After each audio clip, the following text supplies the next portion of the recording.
Bonjour à toutes et à tous, moi c'est Joanne, je suis en service civique en médiation culturelle autétrice et aujourd'hui j'ai le plaisir d'échanger avec Solène Langlais sur Westrack Radio. Bonjour Solène, comment tu vas ? Ça va super, merci. Merci d'être avec nous aujourd'hui. Tu es une artiste et boxeuse amatrice qui vit maintenant à Paris si je me trompe pas. Oui, c'est ça. Et aujourd'hui, nous allons parler de ton exposition Ringside Seat qui a eu lieu au Tetris du 1er au 29 mars. Est-ce que tu peux nous décrire rapidement ton exposition s'il te plaît ? Je vais essayer de faire rapide, c'est pas mon fort en général, la synthèse. Ringside Seat, c'est une exposition qui s'intéresse aux films de boxe.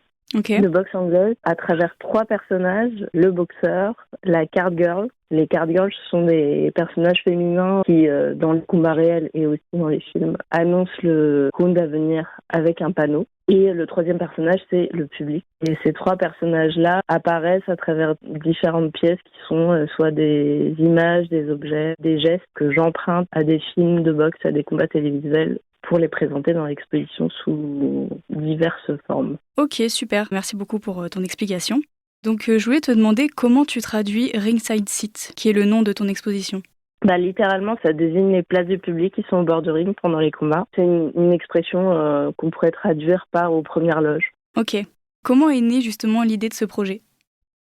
Ça fait plusieurs années que je travaille autour de la boxe anglaise et de ses représentations. J'ai commencé à intégrer la boxe à mon travail quand j'étais encore à l'école d'art du Havre, puisque j'ai commencé moi-même à pratiquer la boxe. Et ça a changé pas mal de choses dans ma vie et du coup, naturellement, ça a un peu colonisé mon travail. Quand Ambre m'a proposé de faire cette exposition au Tetris, c'était naturel de continuer à travailler sur la boxe anglaise. Et là, la spécificité de cette exposition, c'était de trouver une manière de rendre cohérentes toutes les pièces et aussi beaucoup de nouvelles pièces. Donc, à travers l'idée de présenter un combat à travers 3 de ces personnages et surtout de parler de ce qui se passe autour du combat, c'est-à-dire avant, entre les rounds, dans les vestiaires, dans les tribunes, sans parler du combat lui-même. Et justement, est-ce que tu as eu un premier déclic pour cette exposition ? C'était assez naturel parce que j'avais déjà certaines idées de pièces, soit des choses que j'avais commencées, soit certaines qui étaient dans les cartons et que l'exposition me permettait de réaliser. Mais il y a quand même dans l'idée de s'intéresser à ce qui se passe en dehors ou autour du combat, il y a un film qui a quand même été important, qui m'a un peu donné l'idée en fait, qui est un presque film de boxe, on va dire, de Brian De Palma qui s'appelle Snake Eyes, qui est une sorte de thriller où quasiment toute l'action se déroule pendant un combat de boxe, mais dans les tribunes et on voit quasiment jamais ce qui se passe sur le ring. Ok.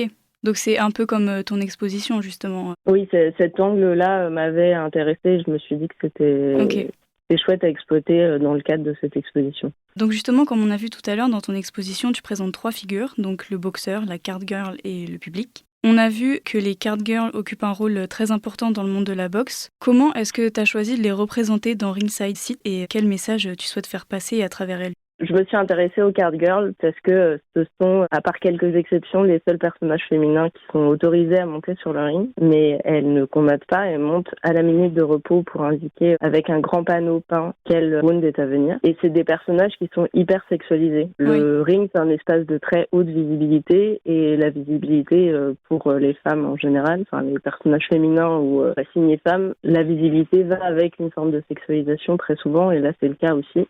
Ça m'intéressait à la fois de parler de ces personnages-là, mais sans du tout les victimiser ou avoir une critique hyper véhémente de cette sexualisation-là, puisque je pense qu'on peut aussi se la réapproprier. Les card girls, je les ai présentées un peu de 2 manières différentes, puisque dans l'exposition, elles apparaissent à travers des panneaux, qui sont des panneaux peints avec un numéro. À chaque fois, il y a 10 panneaux de 1 à 10. Et moi, j'ai un peu détourné l'usage de ces panneaux pour les rapprocher des pancartes de manifestation en y inscrivant aussi un message de l'autre côté. Les panneaux sont recto verso, qui sont des phrases tirées de films de boxe, qui sont des phrases au départ adressées aux boxeurs, soit de la part du public, soit de la part de l'entraîneur, parfois de l'arbitre.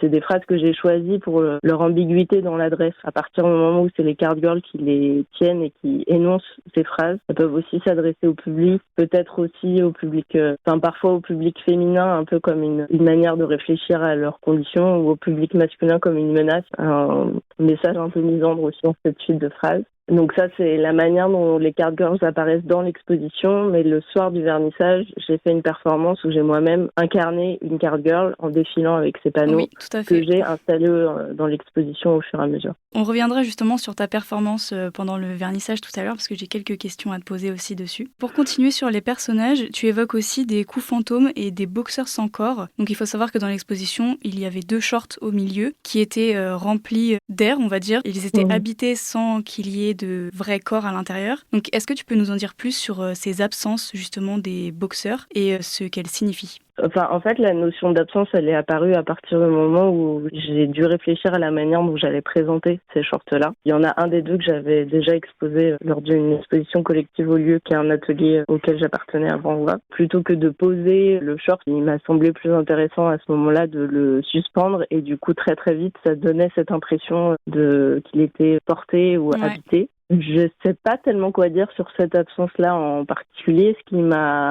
qui a motivé un peu la création de ces shorts au départ, c'était vraiment une idée ça devait être un costume pour une autre performance sur laquelle je travaille, mais qui est un petit peu en stand-by, et ça a donné naissance du coup à ce début de série de reproduction de shorts, mais avec la spécificité qui sont à ma taille, c'est-à-dire quand même beaucoup, beaucoup plus petits que ceux des boxeurs représentés, donc Tyson et Rocky, ils doivent faire 50 kilos de plus que moi, et au moins 50 centimètres. Et du coup, oui, ça permet en creux d'imaginer un corps de Tyson qui est très différent du Tyson réel, quoi. Ouais. On remarque aussi donc que le public occupe une place particulière. Donc quand je parle du public, c'est dans la salle d'exposition, donc les visiteurs qui vont voir ton exposition. Donc ce public se fait face à lui-même. Et en fait, quelle réflexion tu souhaites provoquer chez le spectateur ? Disons que je serais un peu curieuse de voir justement ce que ça provoque chez le public de l'exposition. Ok. J'avais pas en tête forcément de provoquer quelque chose en particulier, mais plutôt de faire une expérience, de raconter un combat à travers uniquement le regard du public. Donc là, la pièce en question, c'est un montage de reaction shots, c'est-à-dire des plans du public tirés de plusieurs films de boxe. Et ce montage-là a pour bande sonore une bande sonore réelle d'un combat qui a opposé Mike Tyson à Evander Holyfield, où Tyson a mordu l'oreille d'Holyfield. C'est un combat sur lequel je travaille assez souvent, qui m'intéresse beaucoup. Et là, du coup, j'ai choisi de le raconter à travers les réactions de son public. Et à terme, j'aimerais bien faire 3 autres montages autour du même combat, avec d'autres images pour faire une installation immersive où le public de l'exposition serait entouré du public de films de boxe. Dans ton exposition, justement, donc on parlait des extraits de films qu'on pouvait voir. En tant que boxeuse amatrice, est-ce que ton regard sur ce sport est différent de celui de ces films ? Je pense que la principale différence, c'est que la boxe professionnelle et la boxe amateur sont très différentes. Il y a évidemment des points communs et des passerelles qui se font, mais la principale différence, c'est la durée des rounds. Enfin, pas la durée des rounds, pardon, le nombre de rounds dans un combat. En boxe pro, alors ça dépend de la notoriété des boxeurs, on va dire, et des contrats qu'ils ont décidé de passer, mais ça peut aller jusqu'à 12 rounds. Souvent, c'est plutôt 8-10, alors qu'en boxe amateur, on s'arrête à 3. Donc, ça change beaucoup de choses dans la stratégie de la boxe elle-même. Et après, surtout, les films de boxe représentent toujours des boxeurs pros. Et les combats télévisuels sont des combats avec les boxeurs pros. Et en plus, la plupart des boxeurs représentés dans les films sont des boxeurs qui, en fait, vont faire un championnat du monde, ou ont déjà une grande notoriété, ou sont en train de monter dans leur carrière. La boxe amateur, il y a une adrénaline hyper forte quand on monte sur le ring. Ça, c'est pas du tout la même réalité, quoi.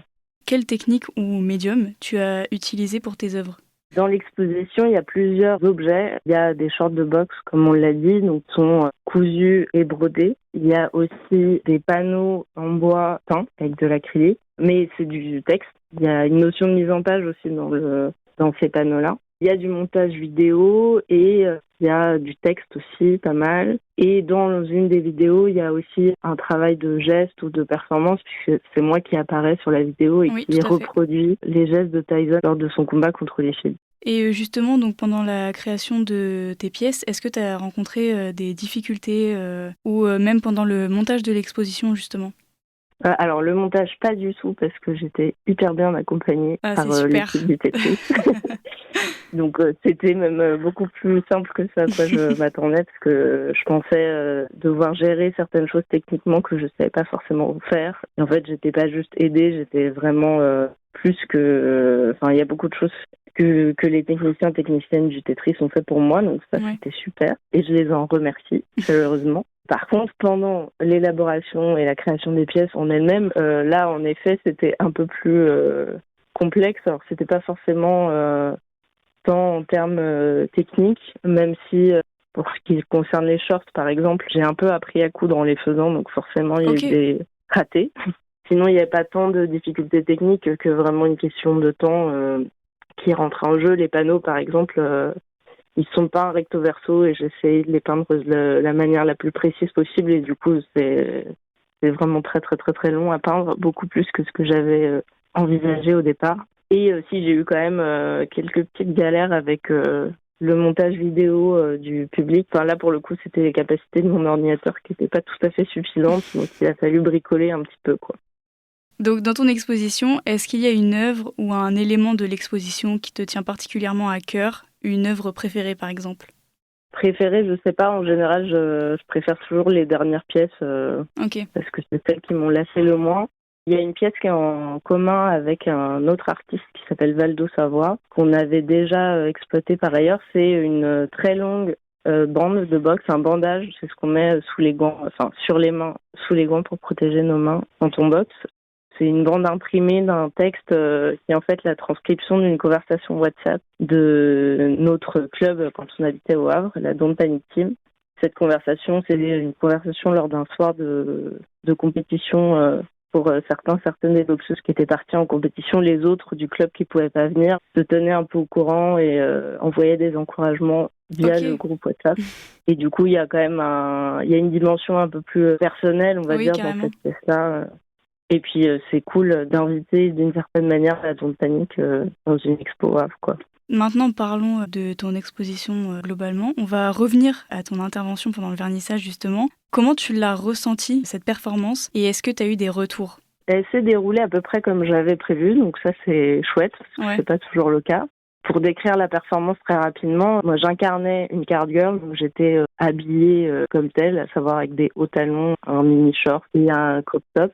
Et du coup, j'étais habillée en card girl et j'apparaissais plus ou moins toutes les 3-4 minutes avec un nouveau panneau et je disparaissais entre chaque. Et au début, le public était très très sage, hyper attentif, même assez silencieux. Et petit à petit, ce à quoi je m'attendais et que j'espérais un peu, c'était que la vie reprenne son cours à chaque disparition, entre chaque apparition. Et aussi que je sois plus un élément de l'exposition, un élément du décor, mais sans forcément que ça fasse événement à chaque fois que j'apparais. J'ai une copine qui m'a dit que même à l'inverse, j'avais fini par presque disparaître et que les gens, le public se rendait même plus tellement compte quand je ressortais de ma petite loge avec un nouveau panneau.